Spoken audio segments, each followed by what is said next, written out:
So March 2nd, I wrote an article on our site, which again we'll link to in the show notes, called "The Law of Uneven AI Distribution." And what happened here was I was starting to think about how this technology was diffusing. So we were having conversations with companies across every industry. We're studying what's going on, reading the research papers, and you're realizing like this technology is going to move so fast, and the capabilities are so significant, and yet there was companies and industries that were just shutting off access to it. You have like financial services companies blocking ChatGPT access. You had educational systems that were not allowing students to use ChatGPT and trying to pretend like it didn't even exist. I was seeing really interesting consumer applications come out that I would never use because of the amount of data you would have to give up to get them. And so I was trying to process like, how is this going to play out in business and then in our personal lives? And so I wrote The Law of Uneven AI Distribution, which basically this is what it sums up to: the value you gain from AI, both personally and professionally, and how quickly and consistently that value is realized is directly proportional to, one, your understanding of the technology. So you have to understand it before you can use it, your access to it. So do you work at a company where you're not even allowed to use these tools? And your acceptance of it, meaning, am I willing to give up the data I have to get the benefit of this technology? And so what I realized is this going to be completely unevenly distributed across industries and then across individuals, because we all make these choices. So in our personal lives, AI has the potential for personalization, convenience, abundance, fulfillment, happiness. You can get all those benefits out of it. In our professional lives, it can be efficiency, productivity, creativity, predictability of outcomes and behaviors, success. But to get all of those things, you have to be willing to, one, understand the technology, learn it. You have to have the access to it, and then you have to accept what it's going to give you.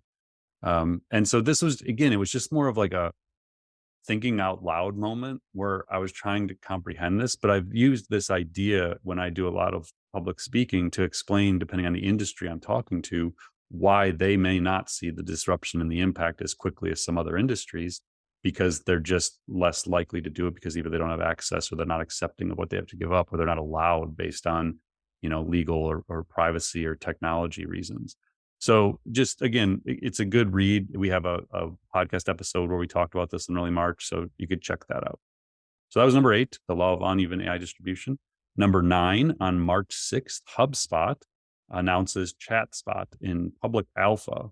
And they also announced Content Assistant in private beta. So now, if you don't know my background, I used to own a marketing agency. I sold that agency in 2021, but we were HubSpot's first marketing agency partner back in 2007. So I built my agency around HubSpot and helped kind of form the partner ecosystem that today makes up a significant portion of their revenue and has played a major role in kind of building that company over the last, 15 years or so. So we stay pretty close to HubSpot. We use HubSpot at the Institute to power our marketing. So Dharmesh Shah, the co-founder and CTO, personally was building ChatSpot. And the idea here is it's built on, from my latest understanding, built on OpenAI's APIs. Specifically, I think they're using GPT 3.5 because it's faster than GPT 4 to infuse language generation capabilities right into HubSpot's CRM. So you have it in your email, social, blogging, wherever you're creating content within there. And then I think he's also using DALL-E 2's API to build image generation capabilities in. They may have diversified. He may be using other models and APIs, not just OpenAI's, but that was the original direction. And so the key here is, this is the first point where we start to think about, oh, wait, I don't have to go look for generative AI technologies now as a marketer or a business person. The tech stack I'm currently using is just going to infuse them right in. So if you're a HubSpot customer, you may have gone and got image generation tools and language generation tools. And now you start to wonder, am I going to need those? Or am I just going to be able to use HubSpot and all of it's going to be baked right in? So that was number 9, March 6th, HubSpot releases ChatSpot or announces ChatSpot. March 7th, the next day, number 10, Salesforce announces Einstein GPT in closed pilot.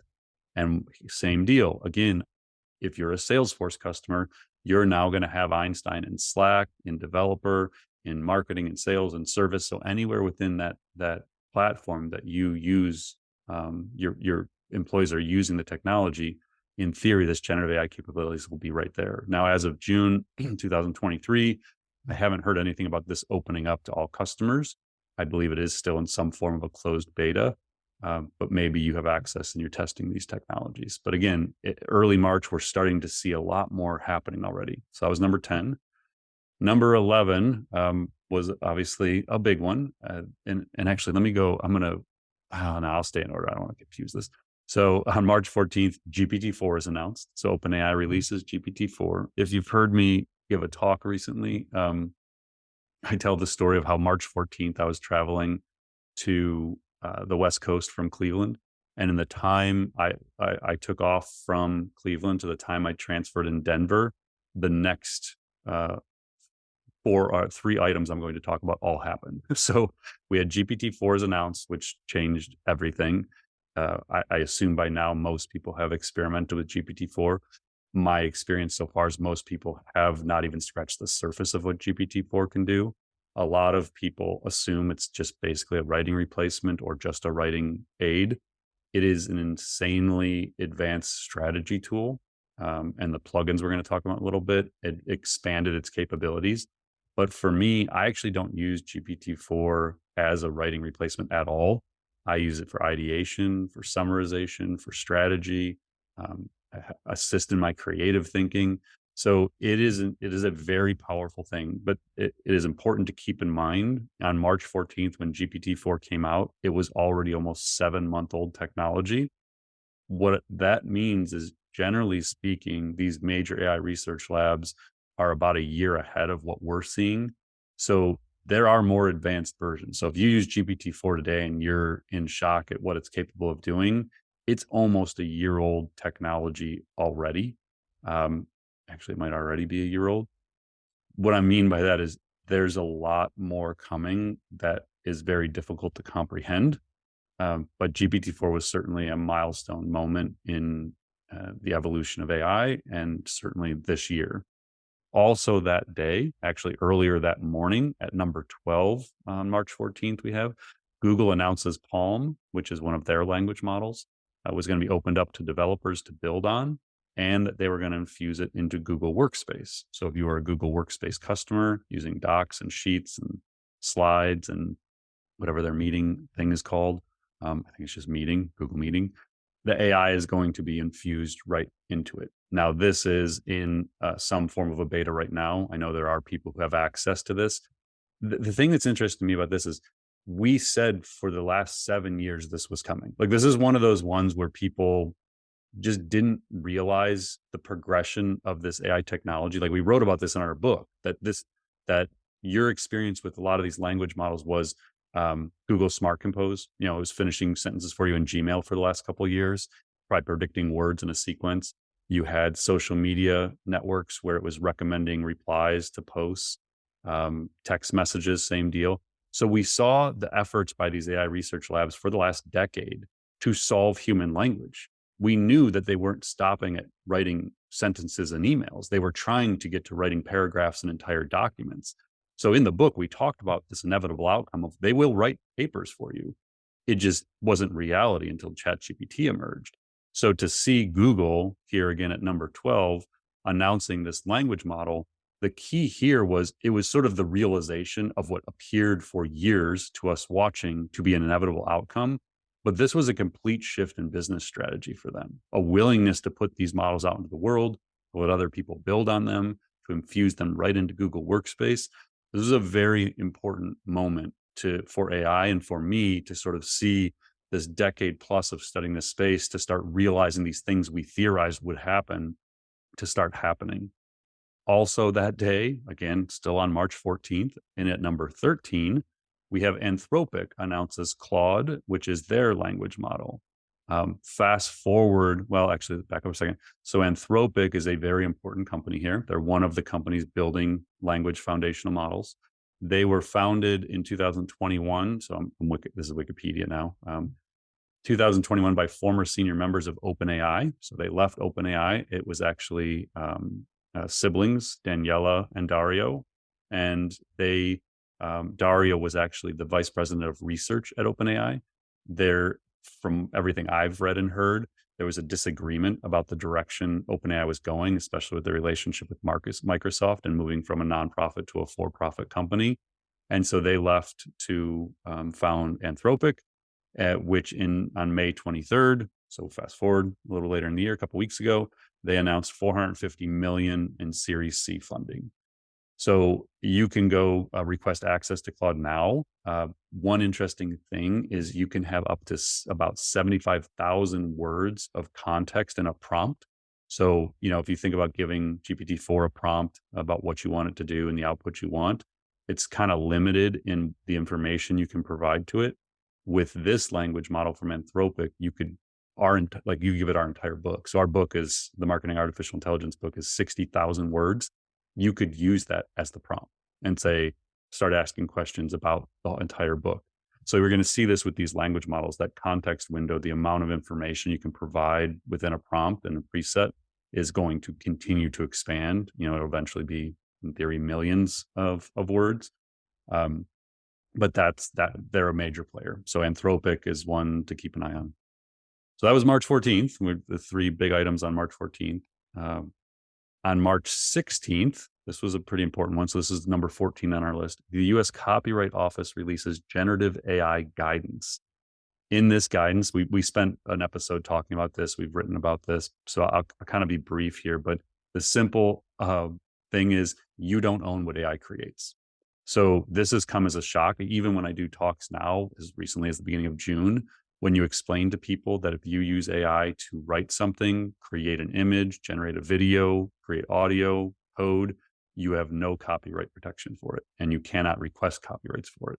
So this is a very important item because there's a lot of fear about AI is just going to replace all writers. Well, I mean, if you care about owning a copyright to what they create, then that can't be true at the moment.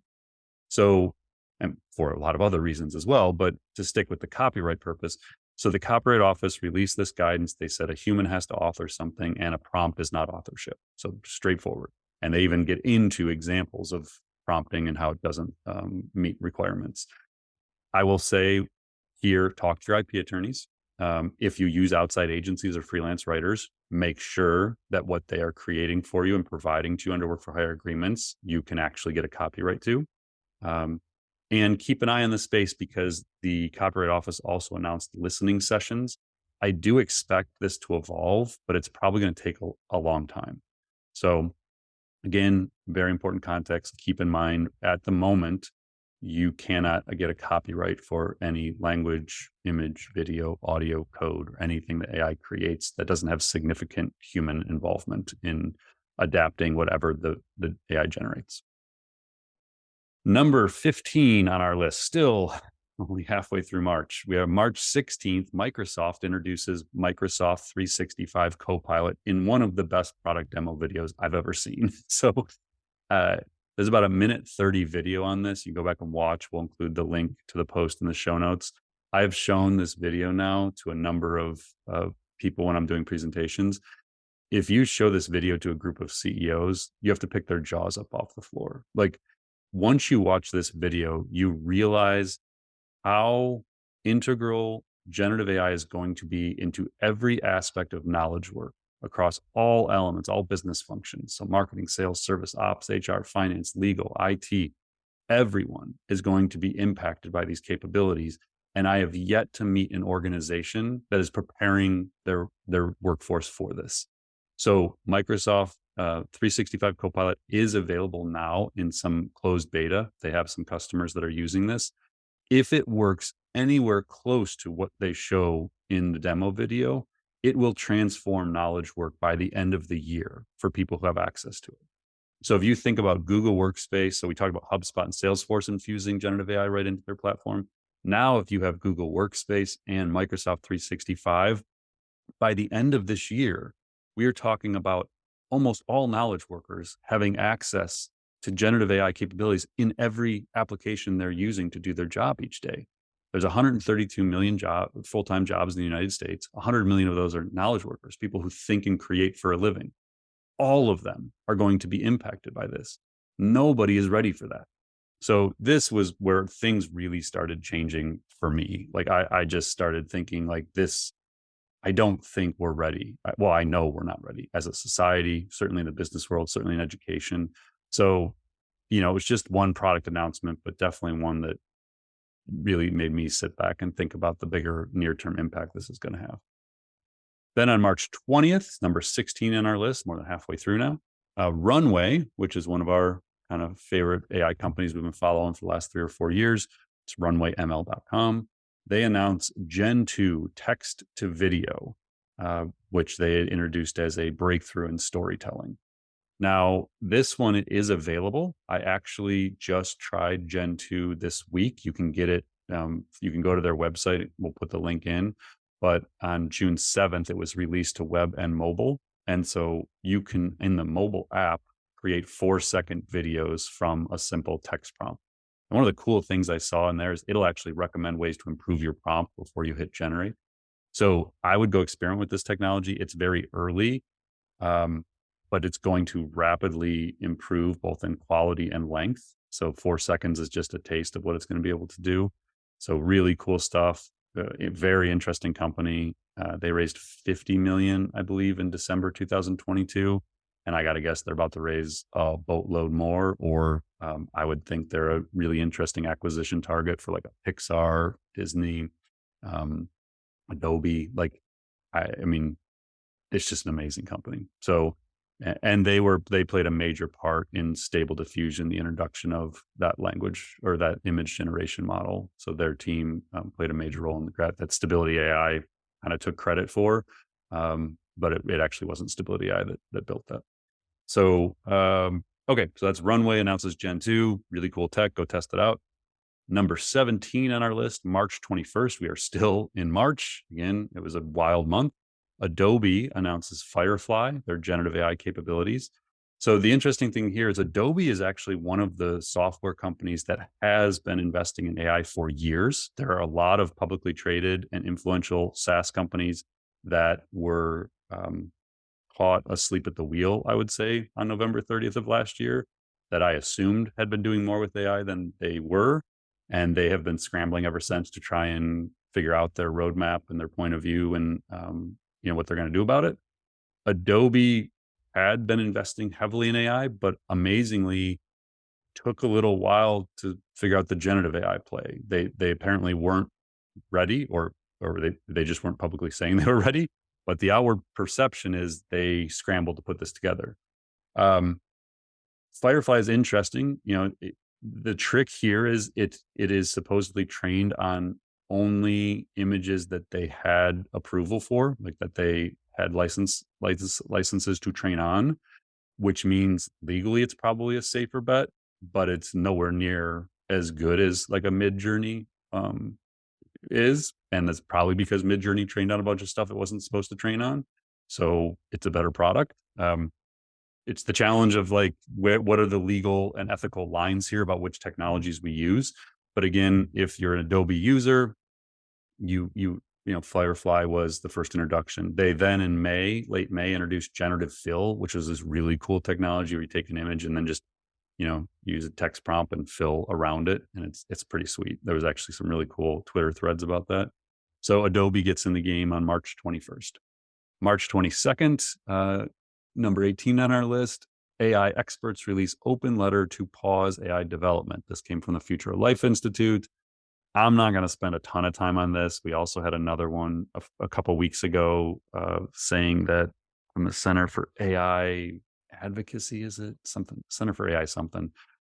Basically, there's this movement of some very influential AI researchers that worry that we are moving too quickly and that these really advanced models like GPT-4 and whatever comes next are a threat to humanity.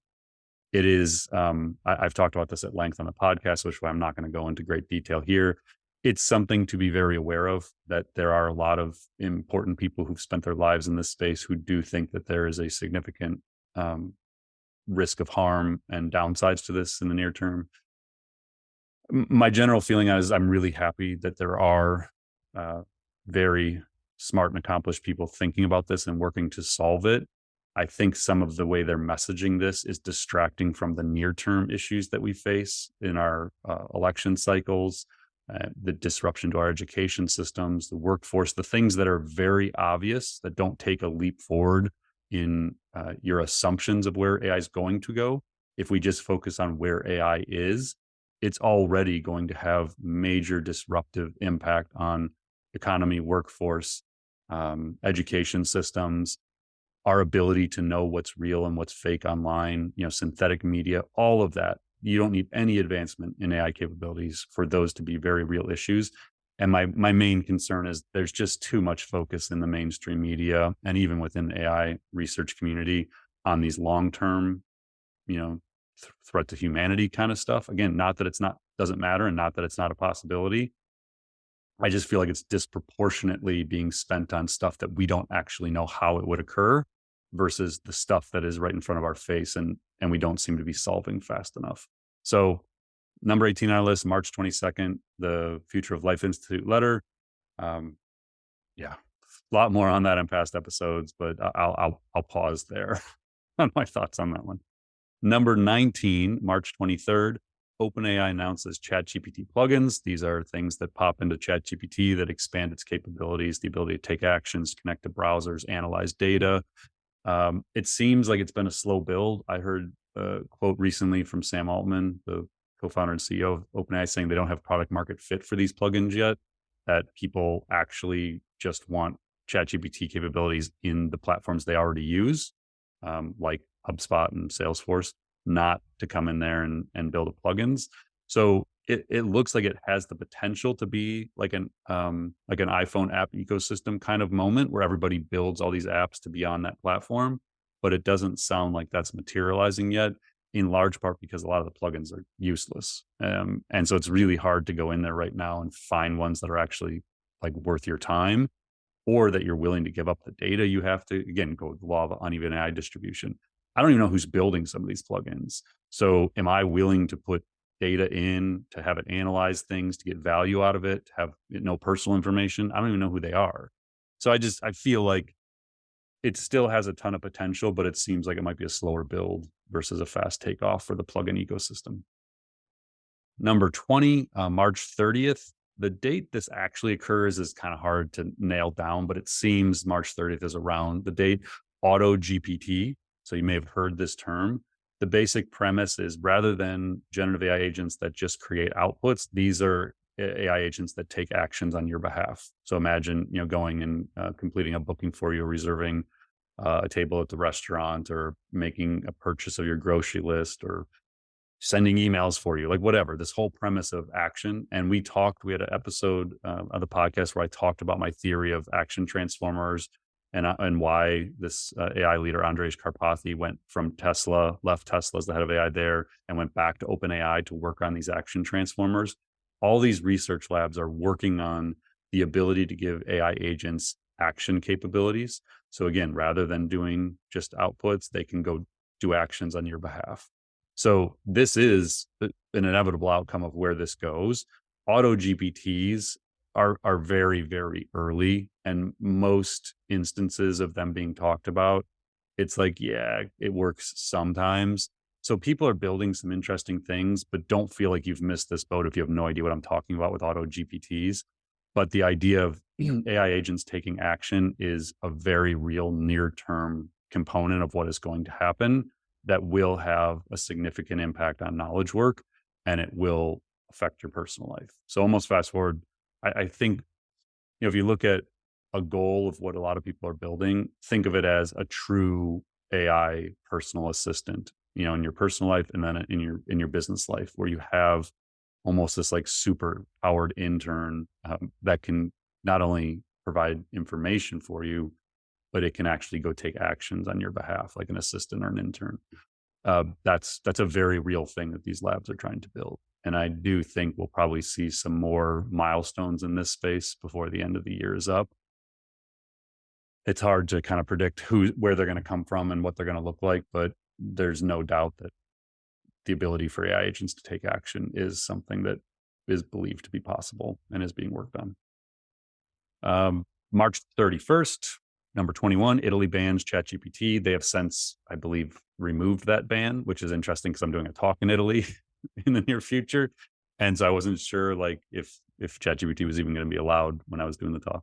So there was talk about other areas in the EU banning ChatGPT as well. It seems like that's backed off recently.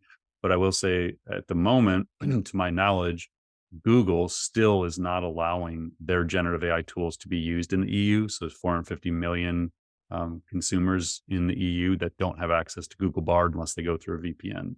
So there's some battles being waged behind the scenes. The EU is trying to push through the AI Act that would be pretty restrictive on some of this technology. Google doesn't appear to agree with that act. So they're just saying, fine, we just won't even let our technology be accessible in EU. So keep an eye on that. All right. So that wraps March.